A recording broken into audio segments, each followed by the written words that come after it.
जय मां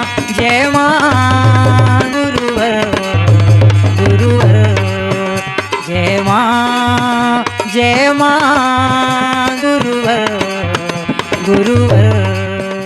गंगा आज तक गंगा का कभी धर्म नष्ट नहीं हुआ, सूर्य का कभी धर्म नष्ट नहीं हुआ। इन अधर्मियों अन्यायों का धर्म नष्ट हो जाता है। वो किसी छोटी जात का भोजन कर लेंगे तो अपवित्र हो जाएंगे। धिक्कार है तुम्हारे जीवन पर। तुमने अंदर की पवित्रता क्या हासिल की है कि तुम्हारे तन को छू लेने तुम्हारा अंतःकरण पवित्र हो जाए। आज यही हमारे धर्म का मूल पतन का कारण है। मैं सभी जाति धर्म के लोगों का बना हुआ भोजन कर लेता हूं। भोजन शुद्ध और पवित्र होना चाहिए। किस समाज के लोग बना रहे हैं इससे कोई फर्क नहीं पड़ता। सभी इंसान हैं। सभी के अंदर जो मेरे अंदर आत्मा बैठी है वही आत्मा दूसरे के अंदर बैठी है। अगर हम बहुत अपने आप को सामर्थ्यवान मानते हैं तो उनको सुधार करके और आगे बढ़ाने का कार्य करें, उन्हें नफरत करके दूर भेजने का कार्य नहीं। मगर आज समाज का पतन, जब हमारे लोग आवाज नहीं उठाना चाहते, धर्म के प्रमुख हमारे शंकराचार्यों को बहुत सम्मानित स्थान है। हिंदू धर्म में शंकराचार्यों को सबसे ज्यादा सम्मान दिया जाता है। मगर क्या कभी शंकराचार्यों ने गरीबी को दूर करने के लिए आवाज उठाया, भ्रष्टाचार को दूर करने के लिए आवाज उठाया, काला धन जो जमा है विदेशों उसे लाने के लिए आवाज उठाया? कभी राजसत्ताओं को गालियां दी जो भ्रष्टाचार में लिप्त है, नीति अन्याय अधर्म में लिप्त है, उनके खिलाफ आवाज उठाया कि तुम गलत कर रहे हो, अगर गलत कर रहे हो तो तुम्हें ठोकर मारी जाएगी, तुम राजसत्ता में बैठने के अधिकारी नहीं हो? कभी धर्म के लोगों को जगाने का प्रयास किया? उनका सम्मान हो रहा हो, वो चाहे जैसी भी राजसत्ता हो, वो चाहे जितने गलत कर रहे हो, चाहे काले धन के अंबार में बैठे हो, 1-2 करोड़ उनकी संस्था को दे दे, वह उनके चाटुकार और गुलाम बन जाते हैं। सभी के साथ यही हो रहा है। जातीयता की आवाज हमें बहुत मुझे कम से कम तकलीफ है। अगर हिंदू समाज को तकलीफ नहीं तो हिंदू समाज जाने। हमारे एक शंकराचार्य ने भी साईं का मुद्दा उठाया बहुत ज्यादा कि साईं को नहीं पूजना चाहिए। अरे हमारे हिंदू समाज में तो पेड़ पौधों को पूजते हैं, नदियों तालाबों को पूजते हैं, पत्थरों को पूजते हैं, अतिथियों को पूजते हैं। अगर हमारा समाज किसी को भी पूज रहा है, वो भले इस्लाम धर्म के ही क्यों ना हो, अगर उन्हें वहां से लाभ मिलता है, उन्हें वहां से शांति मिलती है, वहां से उन्हें सत्य पथ मिलता है, वहां से वे कुछ अच्छी बातें सीखते हैं, तो उन्हें पूजन करने का पूर्ण अधिकार है। और उसके बाद फिर एक बात और उभर करके सामने आई। एक शंकराचार्य ने कहा कि मेरे एक शिष्य ने सपना देखा कि साईं जी को हनुमान जी खदेड़ रहे हैं। वो फोटो बना करके ले आए और उसको शंकराचार्य जी ने समाज में वितरित करने के लिए कह दिया कि मेरे शिष्य ने सपना देखा है, सही है। हमारे शंकराचार्यों के पद पर बैठे हुए इतने तो त्रिकालज्ञ होने ही चाहिए कि वो देख सके जिस व्यक्ति ने सपना देखा है वो कुसंस्कारों से ग्रसित होकर देखा या सत्य सपना देखा है। एक शंकराचार्य ऐसी फोटो को समाज में बंटवा दें, यही हमारे धर्म के पतन का मूल कारण है। अगर सत्य है तो साईं जी को खदेड़ देना चाहिए, हनुमान जी को। हमारे हनुमान जी को भी बदनाम करते हैं, वहां भी बदनाम करते हैं, और धर्म का तो हनन भरपूर हो रहा है। आज राजसत्ताएं निरंकुश होती जा रही हैं, उन्हें टोकने वाला कोई नहीं है। भ्रष्टाचार चरम सीमा में बढ़ता चला जा रहा है। राजनेता जिन्हें जेल की सलाखों के पीछे होना चाहिए, वो आज ऐशो वैभव आराम का जीवन जीते हैं। मैं हर मंच पे कहता हूं, आजादी के बाद से एक भी राजसत्ता, एक भी पार्टी ऐसी नहीं है जो दावे के साथ कह सके कि मैं वास्तव में मैंने राष्ट्र धर्म का पालन किया है। सभी में 100 में 99% व्यक्ति राष्ट्रद्रोही हैं, भ्रष्टाचारी हैं, चरित्रहीन हैं और देश को लूटने वाले लोग हैं, अधर्मी अन्यायी लोग हैं, जो मगरमच्छों के समान हैं, आतंकवादियों के समान नजर आते हैं। अपने अपने क्षेत्रों में आतंक समाचा करके रखा है। 100 में एक आध राजनेता ही ऐसा होता है जो वास्तव में समाज सेवा करना चाहता है। आज इसी का परिणाम है कि हमारे क्षेत्र का पतन होना। आज कहीं पे एक भ्रष्टाचार रुकने की कहीं नजर आता है, क्योंकि भ्रष्टाचार नीचे से रोका ही नहीं जा सकता। अगर राजनेता भ्रष्टाचार से दूर कर ले अपने आप को तो समाज अपने आप भ्रष्टाचार मुक्त हो जाएगा। मगर कोई नहीं सुधारना चाहता, सिर्फ और सिर्फ वादे। कोई भी पार्टी में कहता हूं संकल्प साथ आकर के कह दे किसी देवी देवताओं के स्थानों पर हाथ रख करके कि हाँ हमने राष्ट्र धर्म का पालन किया है, हमने भ्रष्टाचार नहीं किया। सत्ता के पीछे सभी भाग रहे हैं। किसी प्रदेश की बात देख लो, मैं किसी एक प्रदेश की बात नहीं कर रहा हूं। आज गुंडे, माफियों, शराबियों का, इस तरह के लोगों का साम्राज्य है। उनके लिए नीतियां बनाई जाती हैं। 90% गरीब ज्यों को त्यों गरीब बना हुआ है। देश खोखला होता जा रहा है। जिस काम को 1 करोड़ में कर लेना चाहिए उसके लिए 10-10 करोड़ रुपए खर्च किए जा रहे हैं। एक नौकरियों के लिए 4-4, 5-5, 10-10, 20-20 लाख रुपए रिश्वत देना पड़ता है। जब एक नया व्यक्ति भी पढ़ लिख कर जो सोचता मैं अच्छा करूंगा उसे नौकरी के लिए रिश्वत देना पड़ता है तो अभी भ्रष्टाचारी बन जाता है। मगर उन राजनेताओं के, देश की समस्त पार्टी के राजनेताओं को कहता हूं, कान खोल करके सुन लो। यह यात्रा युग परिवर्तन की यात्रा है। भक्ति मानव कल्याण संगठन की 3 धाराएं तुम्हें हर मंच से सचेत करती हैं कि सुधर जाओ, हम तुम्हारा सम्मान करेंगे। अगर नहीं सुधरे तो हम तुम्हें सत्ता से उखाड़ करके बाहर भी कर देंगे। भगवान की जय। या तो सुधरोगे या हम सुधार देंगे। समाज सेवक हो, हम आपका सम्मान करते हैं, मगर देश का शोषण करते रहो और फिर भी समाज सेवक का चोला पहन करके रहो, हम तुमसे नफरत करते हैं। हमें तुम्हारा सहयोग नहीं चाहिए। हमारे अंदर सामर्थ्य है, हम गरीबी का जीवन और जी लेंगे, मगर तुम हमारा शोषण कर सको, हम इसकी अनुमति और नहीं देंगे। हमारे राष्ट्र का धर्म का पालन हमें स्वयं करना होगा। बहुत हो गया आजादी के बाद।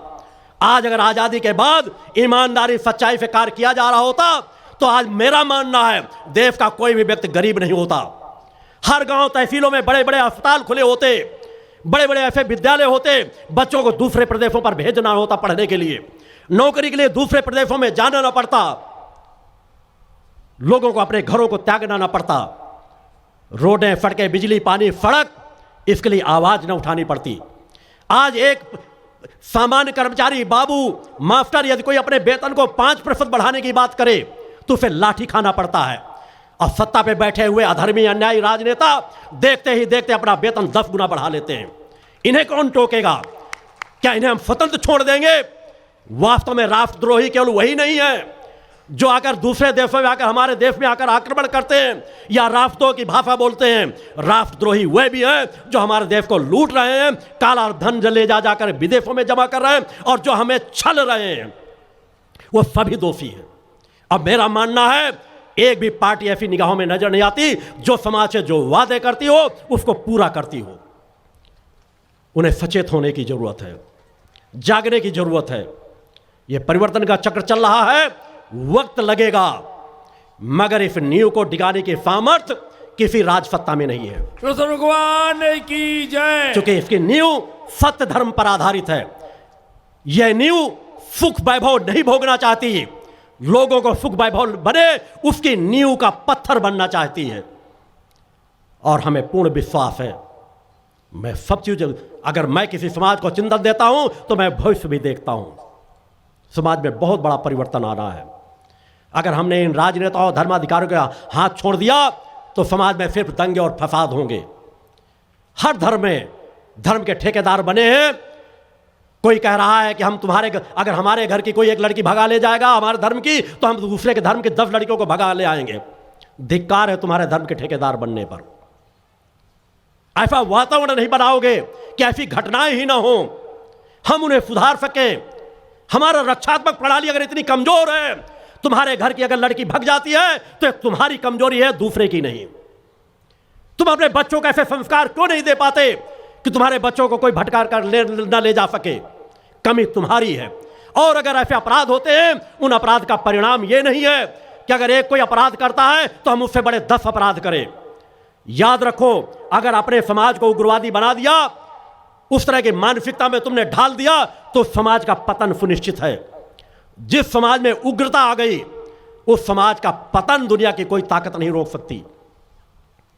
आज ऐसे अनेकों देशों में देखिए जो दूसरे देशों में आतंकवादी तैयार कर करके दूसरे देशों में भेज रहे थे। आज अगर भारत में एक बम विस्फोट होता है तो पाकिस्तान में 4 बम विस्फोट होते हैं। वो खुद नहीं संवार पाएंगे। आज उनके बच्चे मारे जा रहे हैं, नेता मारे जा रहे हैं, वह आतंकवादियों के गुलाम बन गए हैं। वो अपने आप को बचा नहीं पा रहे। अगर तुम्हें अपने आप को बचाना है तो अपने धर्म पर, अपनी पार्टी पर ऐसे उग्रवादी संगठनों को मत जुड़ने दो जो आतंक की भाषा बोलते हैं, सांप्रदायिकता की भाषा बोलते हैं, दूसरों को तोड़ने की भाषा बोलते हैं। हम एक थे, हम एक हैं और एक रहेंगे। आज मेरा भी इतना बड़ा संगठन है, 1 लाख से अधिक सक्रिय कार्यकर्ता हैं, 10,000 से अधिक जीवनदारी कार्यकर्ता हैं, मगर एक भी आज 25 वर्षों के रिकॉर्ड में कोई भी एक भी ऐसा दंगा नहीं बता सकते कि मेरे संगठन के लोगों ने कहीं पर भी कोई चकाजाम किया हो, कहीं पर तोड़फोड़ की हो, कहीं पर गलत ऐसा कार्य किया हो जो सांप्रदायिकता से जुड़ा हुआ हो। एक भी घटना नहीं बताई जा सकती। यहां तो लोग 6 महीने अपने जीवन की यात्रा नहीं तय कर पाते, क्योंकि मैंने यात्रा वही दी है कि हम अपनी आत्मबल की शक्ति पर चलते हैं, रक्षात्मक शक्ति को लेकर के चलते हैं, मगर हमारी शक्ति से किसी दूसरे का अहित हो, हम इसके लिए अपनी शक्ति को अर्जित नहीं करते। हमारा कोई अहित ना कर सके, हम उसके लिए सामर्थ्य को लेकर चलते हैं। हमारी शक्ति दूसरों का कल्याण करने के लिए, दूसरों का अहित करने के लिए नहीं। हम आत्मबल से इतने परिपूर्ण होने चाहिए कि हमारा अहित करने की सामर्थ्य किसी के पास ना हो। हम जिस पथ पर चल जाएं, उस पथ पर रोकने की सामर्थ्य किसी की ना हो, क्योंकि धर्म के सामने अधर्म कभी टिकता नहीं, वह रास्ता अपने आप प्रशस्त होता चला जाता है। मैं आज भी हर जगह का आह्वान करता हूं, उन धर्माधिकारियों का भी जो धर्म क्षेत्र में किसी न किसी रूप से रुके हैं, कि सुधार करके सही रास्ते में चल करके मानव कल्याण की बातें करो, समाज को सुधारो, अन्यथा समाज सुधारेगा अवश्य। ये परिवर्तन का चक्र चल रहा है, इसे समझने का प्रयास धर्माधिकारी भी करें, सत्ताधिकारी भी करें, सुधार करें। हम उनका समर्थन करने के तैयार, हर बात पर, हर मंच से मेरे द्वारा कहा जाता है, कोई भी पार्टी ऐसी निकल करके आए जो समाज से वादा करे उन्हें पूरा करे, समाज से भ्रष्टाचार मिटाने के लिए कार्य करे, और समाज की सबसे बड़ी महामारी है नशा मुक्त समाज का निर्माण करने के लिए कार्य करें। हम उनका समर्थन करने के लिए तैयार बैठे हैं कि वह नशा मुक्त के लिए कार्य करें, कोई भी पार्टी हो, क्योंकि मैं जानता हूं कि अगर कोई भी पार्टी एक भी बड़ी महामारी को दूर करने में सफल हो गया तो समाज के करोड़ों करोड़ों लोगों का कल्याण हो जाएगा, क्योंकि नशे से ही समाज का पतन होता है। एक घर का एक व्यक्ति नशा करने लगता है, उस घर में जाकर के देखो कि उसकी आर्थिक स्थिति का पतन किस प्रकार होता है।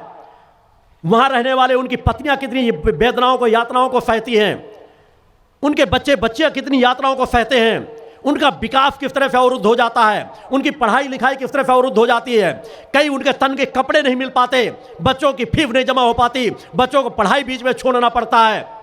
दुर्घटनाएं तो केवल नशे के, आज देश के अधिकांश सड़क दुर्घटनाएं होती हैं, उसमें 90% तक सड़क दुर्घटनाओं में कहीं ना कहीं नशा माध्यम होगा, और नशे से विकार पैदा होते हैं।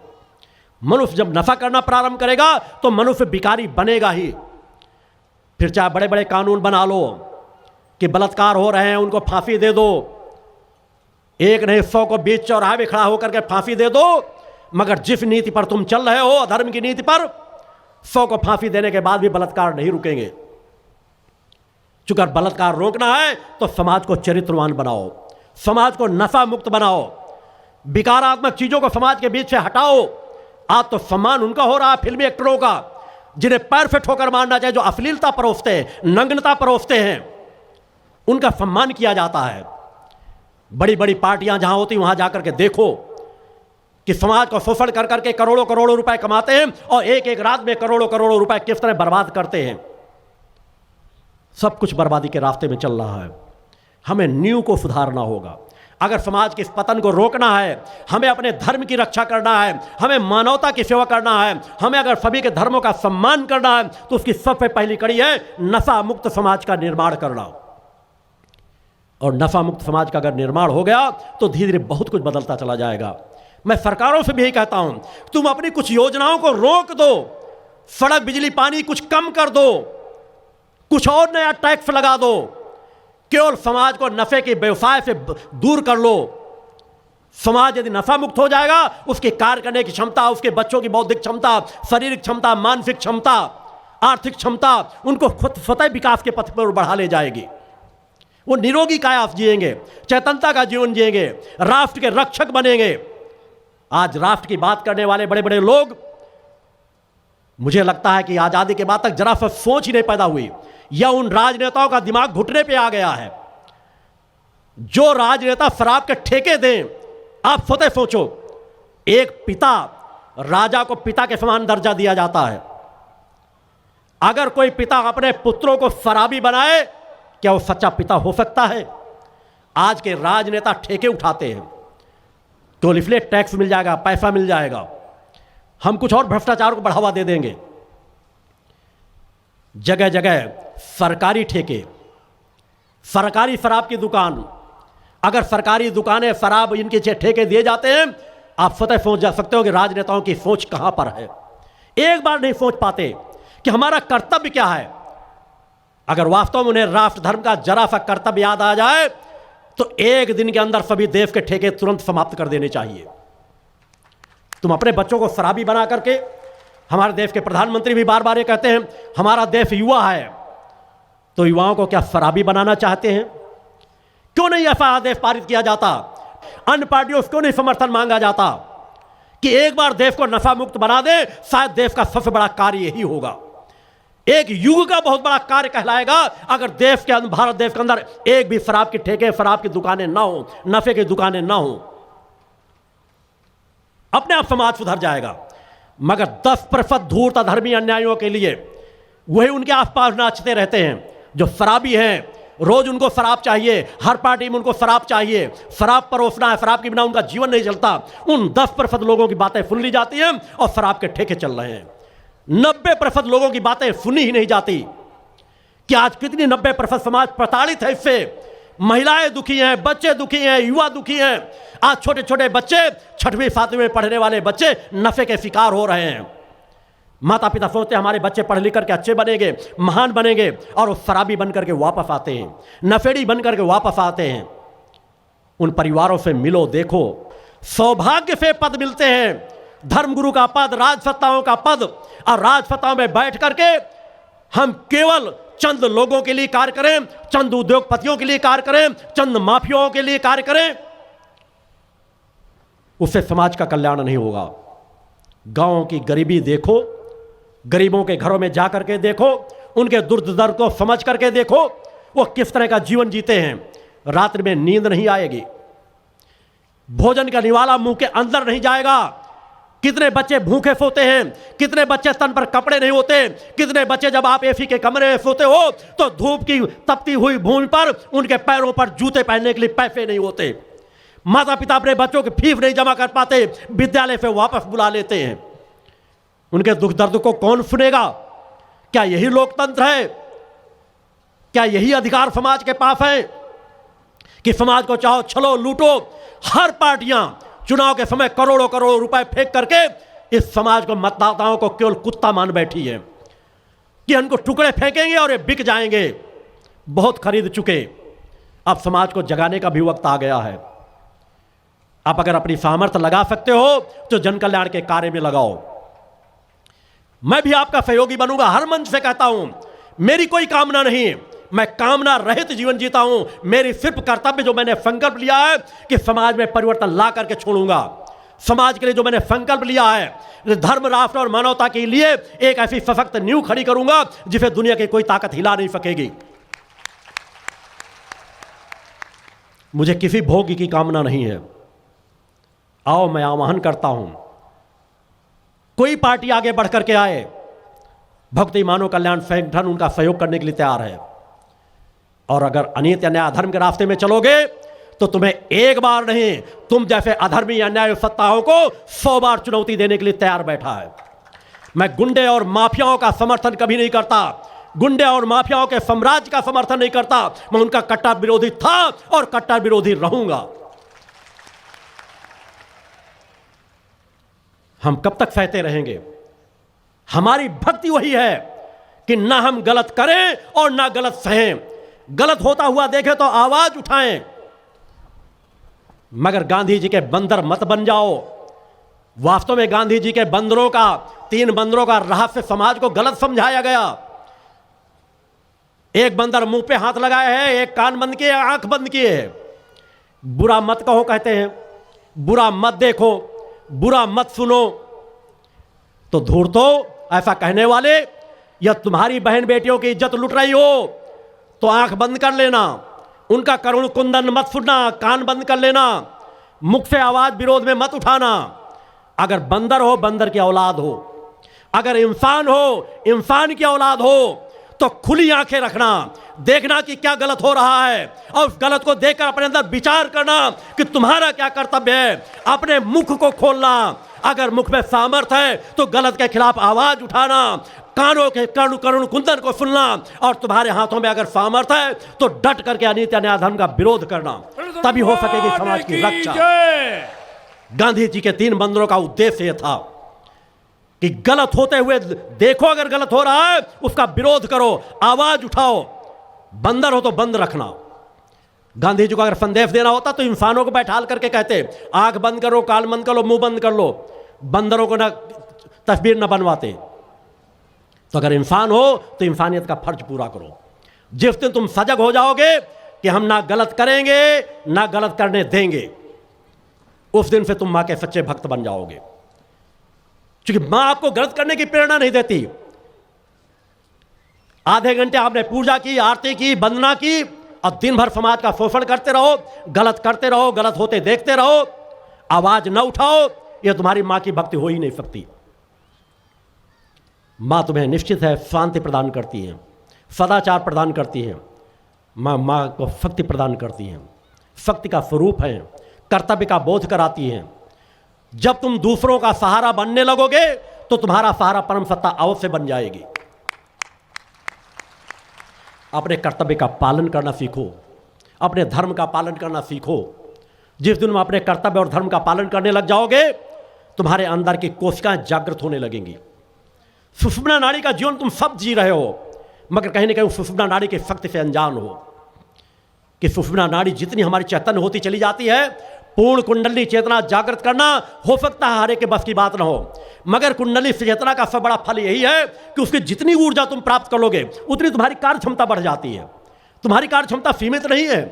एक व्यक्ति से कह दिया जाए 5 फीट की छलांग लगा दो, नहीं लगा पाता।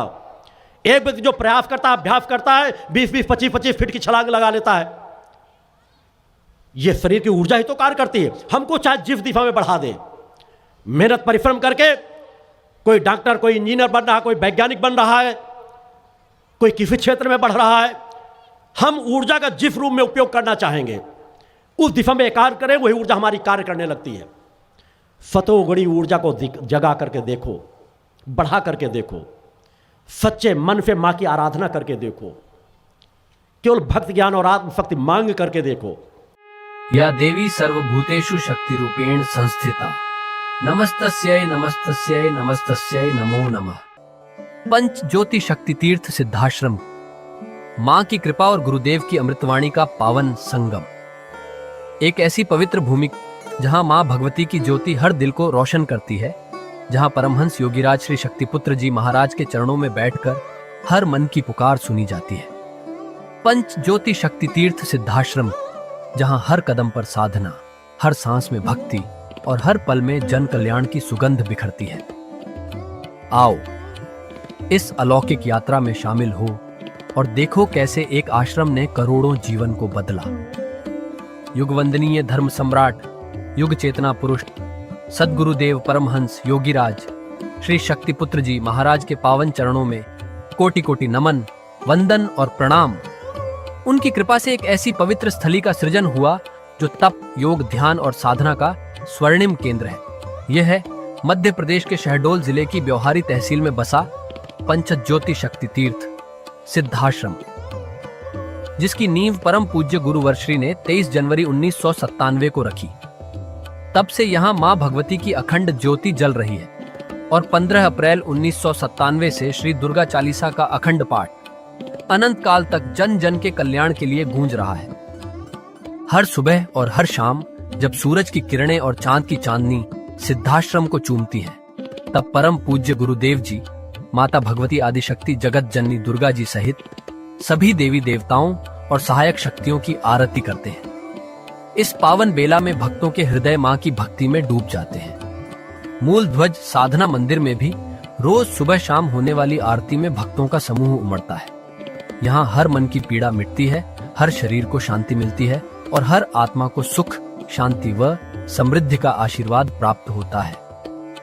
परम पूज्य गुरुदेव की कृपा ऐसी कि वे रोज सुबह और शाम भक्तों से निःशुल्क मिलते हैं। मां के भक्त और गुरुदेव के शिष्य अपने मन की बात उनके चरणों में रखते हैं और बदले में समाधान व आशीर्वाद पाते हैं। अब तक 1 करोड़ से ज्यादा भक्त गुरुदेव से मिलकर उनके मार्गदर्शन से जीवन की राह पा चुके हैं। गुरुदेव की वाणी ऐसी कि सुनते ही मन में संकल्प जागता है। उनके आशीर्वाद से करोड़ों लोग नशे और मांसाहार से मुक्त होकर चरित्रवान और चेतनावान जीवन जी रहे हैं। हर दिन सैकड़ों लोग नशा छोड़ने की प्रेरणा लेने सिद्धाश्रम धाम पहुंचते हैं। पूज्य गुरुदेव के 20 लाख से अधिक दीक्षा प्राप्त शिष्य आज के अधर्म और अन्याय के दौर में भी मां की ज्योति से अपने घरों को आलोकित करते हैं। वे साधनात्मक जीवन जीते हुए आत्म कल्याण और जन कल्याण के पथ पर चल रहे हैं। क्या यह चमत्कार नहीं? सिद्धाश्रम धाम में पिछले 28 वर्षों से मां अन्नपूर्णा भंडारा चल रहा है, जहां सुबह शाम हजारों भक्तों को स्वादिष्ट और पवित्र भोजन मिलता है। और सुनो, यहाँ ठहरने की व्यवस्था भी पूरी तरह निःशुल्क है। क्या ऐसी जगह कहीं और मिलेगी जहां हर सुविधा मां की कृपा से मुफ्त हो? सिद्धाश्रम धाम की पावन सरिता के तट पर बनी त्रिशक्ति गौशाला देखकर भक्तों का मन आनंद से भर जाता है। हर महीने शुक्ल पक्ष की अष्टमी को गौ सेवा समर्पण दिवस मनाया जाता है, जब परम पूज्य गुरुदेव और पूजनीय शक्तिमयी माता जी अपने हाथों से गायों को रोटी खिलाते हैं। यह दृश्य देखकर हर भक्त का हृदय गदगद हो उठता है। गौशाला के पास ही स्वामी श्री राम प्रसाद आश्रम जी महाराज की समाधि मन को शांति देती है, और पास ही दानवीर गुफा स्थल हर किसी को असीम शांति का अनुभव कराता है। हर साल शारदीय नवरात्र में सिद्धाश्रम धाम में शक्ति चेतना जनजागरण शिविर का भव्य आयोजन होता है। लाखों भक्त यहाँ योग, ध्यान और साधना सीखते हैं, गुरुदेव के चेतनात्मक चिंतन को सुनते हैं और मां की अलौकिक आरती का आनंद लेते हैं। मां की कृपा और गुरुदेव का आशीर्वाद पाकर हर भक्त धन्य हो उठता है। 23 जनवरी सिद्धाश्रम स्थापना दिवस एक और पावन अवसर है। इस दिन अखिल भारतीय सिद्धाश्रम दौड़ प्रतियोगिता, योग भारती सामूहिक विवाह और शाम को सुर संध्या व कवि सम्मेलन का आयोजन होता है। क्या मजा है जब भक्ति और संस्कृति का ऐसा संगम देखने को मिलता है। सिद्धाश्रम धाम का जनसंपर्क कार्यालय हर जानकारी का खजाना है। यहाँ से मासिक सिद्धाश्रम पत्रिका और साप्ताहिक संकल्प शक्ति अखबार मिलता है, जिसमें गुरुदेव की ऋषिवाणी और प्रेरक लेख पढ़ने को मिलते हैं। और हाँ, यहाँ माँ के प्रसाद के रूप में शक्ति जल भी निःशुल्क मिलता है। इस शक्ति जल ने करोड़ों लोगों को नशे और बीमारियों से मुक्त कर चेतनात्मक ऊर्जा दी है। क्या यह मां की कृपा नहीं? जन कल्याण का एक और अनुपम उदाहरण है निःशुल्क वस्त्र सहायता केंद्र, जहां लाखों जरूरतमंदों को कपड़े दिए गए हैं। यह सिलसिला आज भी अनवरत चल रहा है। सिद्धाश्रम धाम में पौधारोपण का भी बड़ा काम होता है। परम पूज्य गुरुदेव जी महाराज एवं पूजनीय शक्तिमयी माता जी स्वयं समय समय पर पौधारोपण करके पर्यावरण को बढ़ावा देते हैं। सिद्धाश्रम धाम में अनेक प्रकार के फल, फूल और औषधियों के हजारों पेड़ों की हरियाली देखकर मन प्रसन्न हो जाता है। सिद्धाश्रम धाम में विभिन्न प्रकार की हरी सब्जियां उगाई जाती हैं, जो निःशुल्क चल रहे मां अन्नपूर्णा भंडारे में प्रयोग की जाती है। परम पूज्य गुरुदेव जी ने मानवता, धर्म रक्षा और राष्ट्र रक्षा के लिए 3 धाराएं बनाई हैं। भगवती मानव कल्याण संगठन, पंचज्योति शक्ति तीर्थ सिद्धाश्रम और भारतीय शक्ति चेतना पार्टी 15 मार्च 1995 को बने। भगवती मानव कल्याण संगठन के 1 लाख से ज्यादा कार्यकर्ता नशा मुक्त, चरित्रवान और परोपकारी समाज बनाने में जुटे हैं। संगठन का नशा विरोधी आंदोलन इतना प्रभावी है कि पिछले कुछ सालों में 2000 से ज्यादा अवैध शराब माफियाओं पर कार्रवाई हुई। संगठन के समर्पित और कर्मठ कार्यकर्ता दिन रात इस मिशन में लगे हैं। Siddhashram Ayurveda and food products के जरिए शुद्ध दवाएं और खाद्य पदार्थ बनाए जाते हैं। इन्हें लेने या व्यापार के लिए एजेंसी पाने के इच्छुक लोग संपर्क कर सकते हैं। आओ सिद्धाश्रम की इस पावन यात्रा का हिस्सा बनो।